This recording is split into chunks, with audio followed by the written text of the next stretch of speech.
Nous sommes le 28 février et le BTC est en clôture monthly autour des 80 000 $. Pire encore, le Bitcoin est descendu sous cette valeur cette nuit et donc on a pu observer le BTC autour des 77 000 $. Alors nous allons voir dans cette vidéo quelles sont les possibilités pour le BTC.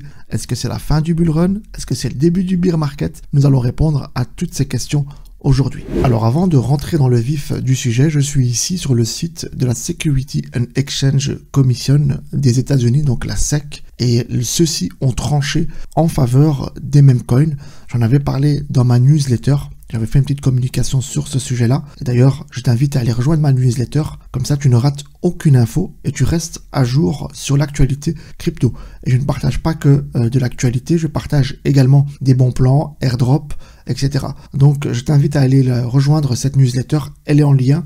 Donc, elle est en description, pardon, le lien est en description. Ah, vas-y, et c'est gratos. Alors maintenant, il y a un cadre légal au niveau des meme coins. Donc, n'importe qui peut émettre une pièce meme sans pour autant être dox. C'est ce que la SEC a transmis dans son communiqué ici. On peut également faire de la promotion de meme coins dans les réseaux sociaux, donc que ce soit via des influenceurs ou via des publicités. Et alors ici, on nous dit que la SEC a tranché aussi sur le fait que les meme coins ne représentent pas un investissement dans une entreprise. Quiconque achète un meme coin ne finance pas un projet structuré, comme c'est le cas avec les actions d'une société.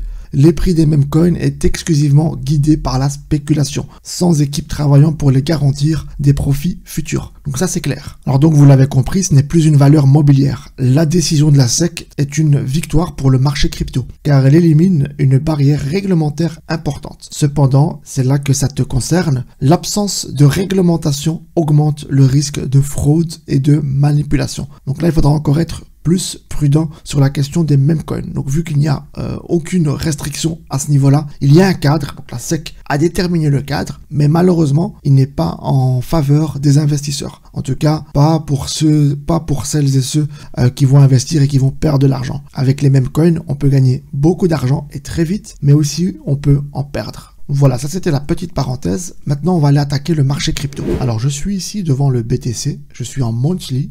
Chaque bougie représente un mois. Et donc, on a une vision très long terme sur le BTC. On voit que malgré la clôture ici, monthly du mois de février, je rappelle le mois de février est extrêmement rouge pour le BTC. Et donc, on est encore dans des très très bons niveaux, malgré qu'on soit venu ici percuter les 80 000 $ et les 77 000 $. Donc, quand on regarde dans son ensemble, le BTC est encore dans une zone, on va dire, haussière. On n'a pas encore cassé en monthly un niveau de support critique qui est autour des 70 000 $. Ce niveau de 70 000 $ est un niveau de résistance où le cours a été rejeté à plusieurs reprises. Et cette cassure qu'on a observée il y a quelques mois a permis justement à BTC d'aller projeter le cours dans des niveaux bien plus hauts, autour des 109 000 $. Et donc là, on a une petite clôture mensuelle. Quand tu regardes bien le graphe, on voit qu'on a des grosses poussées haussières en monthly, on a des grosses bougies vertes, et que par la suite, malgré qu'on ait quand même trois clôtures monthly d'affilée en baisse, on est quand même revenu chercher des niveaux plus hauts. On a observé des cassures de résistance et qui ont propulsé, donc, comme je disais, le cours vers l'ATH. Donc, il est possible qu'on ait ici 3 bougies encore baissières. Donc, on aille faire quelques mois baissiers pour le BTC et qu'on aille, pour être cohérent et tangible, qu'on aille chercher ici des points bas autour des 60 000 $. Tant qu'on ne touche pas les 50 000, pour ma part, je reste relativement haussier sur le cours. Et donc, ici, on est vraiment loin, dans monthly, on est vraiment loin de la catastrophe. C'est tout à fait normal. On a des mois qui progressent, où le cours évolue à la hausse, et on a des baisses, on a des petites chutes, on a des retracements. Donc, il ne faut pas que naturellement, que ça reste comme cela pendant 6 mois, 7 mois, car là, effectivement, là, on va rentrer dans un bear market. Mais là, c'est la première clôture baissière de l'année. Et on n'avait pas observé cette clôture baissière depuis décembre. On a eu une petite bougie, on a le prix a stagné. On avait démarré le mois environ 108 000 et on l'a clôturé à 92 000. Donc voilà, c'était une petite résistance monthly. Par contre, là maintenant, on est en train de partir légèrement à la baisse avec ce qui se passe, avec les événements macroéconomiques, les décisions de Trump toutes récentes. Et donc, perso, en monthly, aucune inquiétude, on reste haussier. Donc voilà, il suffit d'être patient. Si tu as investi dans des points très hauts, comme à 90 000 ou à 100 000 $, je te conseille de holder, de patienter. Le cours va reprendre ces niveaux-là, mais pas tout de suite. Il faut être très patient. Ça peut durer 3 mois, 6 mois, 1 an. Donc on n'est plus en fait comme auparavant, on avait le bull run, bear market, bull run, bear market. C'est fini. Je pense que là maintenant on est dans une toute nouvelle optique de marché. Le BTC, il est entre les mains de la macroéconomie, il est entre les mains des hedge funds, des CME, etc. Donc c'est eux qui manipulent le cours. Il y a 10 ans, le bull run, c'était les retailers, c'était les particuliers, c'était toi, moi et les autres. C'était monsieur tout le monde, il n'y avait pas d'entreprise, il n'y avait pas d'institutionnel, il n'y avait personne à l'époque. Et donc c'était que l'investisseur lambda, que le particulier qui influençait le cours. Donc le particulier qui avait beaucoup d'argent, il investissait. Et donc c'était ça à l'époque un Walls. Aujourd'hui, le marché, il est entre les mains des hedge. Donc que BlackRock, Grayscale, Gemini, etc. Ce sont eux qui détiennent les grosses parts de marché du Bitcoin. Et au niveau des entreprises, on a MicroStrategy, Tesla, etc. qui eux aussi détiennent une grosse proportion de BTC et qui peuvent eux aussi à leur tour manipuler le cours. Et donc aujourd'hui le BTC, il est subordonné à ces décisions de l'ordre macroéconomique. Si Donald Trump fait un choix et que ça se répercute sur le marché traditionnel, en bourse ou sur le forex, eh bien indirectement le marché crypto est impacté. Et ce n'était pas comme ça, puisqu'à la base le BTC en 2009, Satoshi, dans son white paper, son souhait, c'était justement se désolidariser de l'économie actuelle, du système financier mondial. Et aujourd'hui, on voit que 15 ans plus tard, on voit le BTC, entre guillemets, coléré à ces marchés-là. Et donc, il est dépendant des décisions prises par les gouvernements, par les institutions, etc. Donc voilà, faut rester patient. On peut potentiellement rentrer dans une phase de bear, donc une phase baissière, mais c'est pas dit que c'est le bear market. Je ne pense pas. Et que par la suite, on va récupérer le nord pour aller chercher, encore une fois, un autre bull run. Et donc, on aura ce qu'on appelle des petites phases baissières et des petites phases haussières. On ne peut plus vraiment parler de bear market, bull run. Ce marché, aujourd'hui, ce n'est plus le même et on n'est plus dans ce schéma-là, dans cette optique-là. Donc aujourd'hui, on a un BTC à 80 000 $. Est-ce qu'il est surcoté ou est-ce qu'il est dévalué? Ça, on ne le sait pas. C'est la cote du marché aujourd'hui. Mais si demain le BTC monte à 160 000 ou 170 000 $ et qu'on a des nouveaux investisseurs qui viennent investir dans ces niveaux-là et que par la suite le BTC monte à 1 million de $, eh bien on dira qu'à 170 000, 190 000, on dira c'est le bear market. C'est la baisse, c'est la dévaluation du Bitcoin, c'est la chute de Bitcoin. Alors que pour nous aujourd'hui, à 160 000 $, c'est le pic de la phase haussière. Donc tout est relatif dans ce marché. Tout dépend de quand tu vas investir, quand tu te positionnes. Ceux qui ont investi du Bitcoin à 10 000 $ ou à 5 000 $ ne vont pas se positionner aujourd'hui. Ils sont là en train de holder le marché et qui savent pertinemment bien que le BTC ira chercher les 200K, 300K dans un futur proche ou un futur lointain. En tout cas, eux sont patients, ils sont là pour du long terme. Quand on a investi une maison, un appartement, on a investi pour 15 ans, 20 ans. Mais pour le BTC, il y en a qui ont cette optique-là. Il y en a qui ont vendu tous leurs biens immobiliers pour l'investir dans le BTC. Et donc des investissements très long terme qui ont été mis en gage dans le cours du BTC, qui aujourd'hui, ces gens-là attendent. Ils savent qu'il y a des gens qui vont venir, qui vont investir encore à 150 000. Il y a toujours des investisseurs qui viendront à ce moment-là se positionner. Donc voilà, je ne vais pas rentrer trop dans le sujet.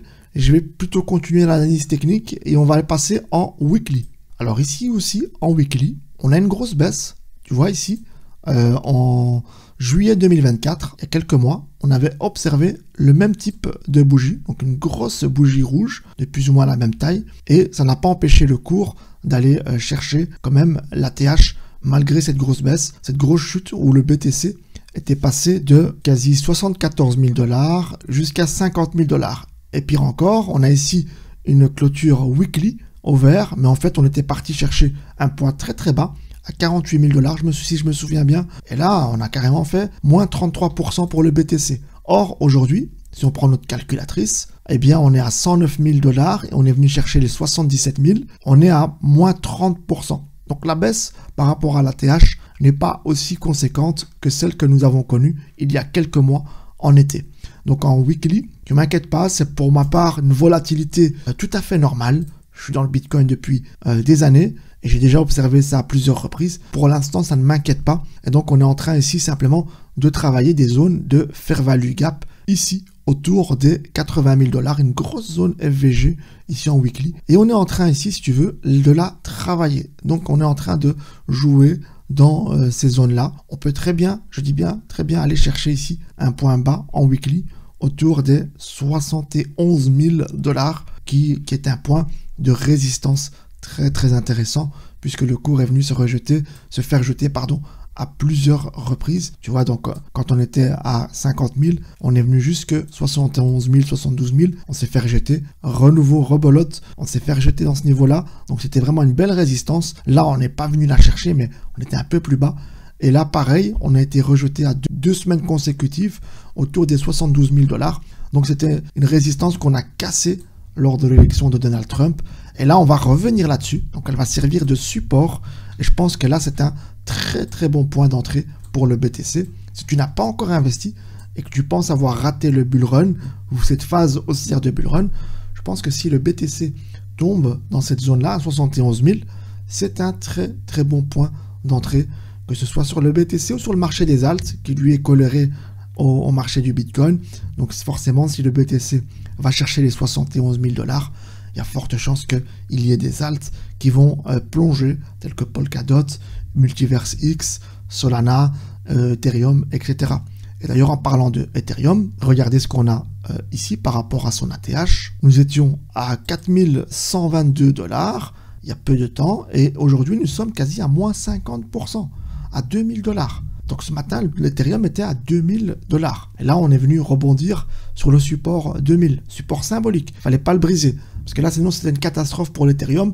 Et là, on aurait pour objectif les 1600 ou les 1700 dollars. Là, fort heureusement, on est en train de rebondir. Alors, au niveau du RSI, on est passé sous la barre des 40. Donc là aussi, le RSI est posé sur un support. Donc c'est une zone très, très importante. Alors, en daily, on avait un joli support qu'on est venu briser autour des 89 000 dollars. Ce support-là qui a été fragilisé par malheureusement à cause des annonces de Donald Trump. Et donc, on est venu ici travailler la zone FVG. Donc, cette grosse bougie daily haussière que tu vois ici, on est venu ici la travailler, on est venu la combler. Et il nous reste ici encore une petite bougie en daily à venir combler, qui est autour des 75 000 ou 74 000 dollars.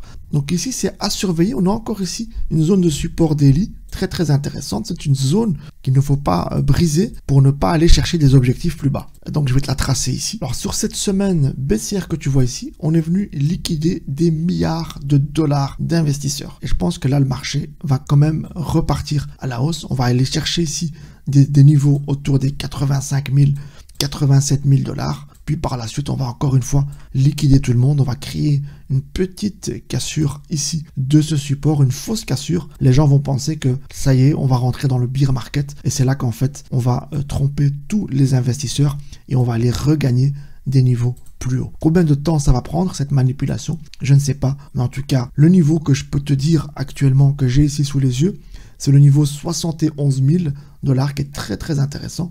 Et là, je pense qu'on va aller créer la cassure pour aller même taper le seuil symbolique des 70 000 dollars.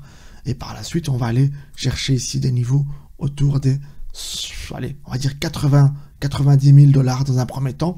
C'est les premiers niveaux de résistance. Et puis, on va aller petit à petit chercher des objectifs vers l'ATH. Donc, on pourrait faire comme ceci, et puis casser un petit peu pour aller vers 70 000, et puis hop, repartir vers le nord. Ça, c'est un schéma cohérent pour le BTC et pour purger le marché, pour aller chercher vraiment beaucoup de liquidités. Et surtout, ça va permettre au vol de se positionner. Parce que si je te dis 70 000 dollars, c'est un niveau vraiment symbolique. Il est là, ici.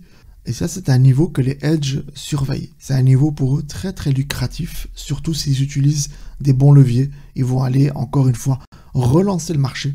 Et là, quand ça va FOMO, il y en a beaucoup malheureusement qui vont recevoir la claque quand ceux-ci, à 70 000, qui ont investi en masse, viendront encore une fois vendre à l'ATH. Et là, ça malheureusement, ça fera très mal à tous ceux qui viendront ici à mi-chemin pour se positionner. Donc personnellement, je mets des ordres d'achat à 70 000 et voilà, je liquiderai mon bag certainement vers les 90, 95 000 dollars. Car honnêtement, je n'ai pas encore de structure haussière à court terme validée.